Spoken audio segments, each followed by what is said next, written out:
এখানে একটা ডিমান্ড আর সাপ্লাইয়ের গল্প আছে। বেশ। মানে আমি যদি একটা ব্র্যান্ডকে ধরি, সেটা কোনো মশলার ব্র্যান্ডও হতে পারে, বিরিয়ানির দোকানও হতে পারে।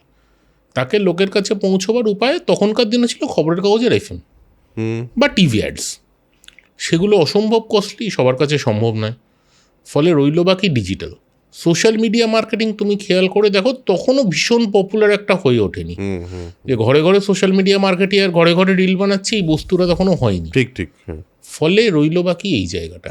And Mir was a very popular face বরাবর। ঠিক। মানে আজকে হয়তো সে 20 বছর ধরে। হ্যাঁ হ্যাঁ হ্যাঁ। এবং এখনো সে যথেষ্ট popular with what ever he is doing. মানে এটা নিয়ে কোনো সন্দেহ নেই। ডুইং ফ্যান্টাস্টিক, একদম কোনো কথা হবে না এটা নিয়ে।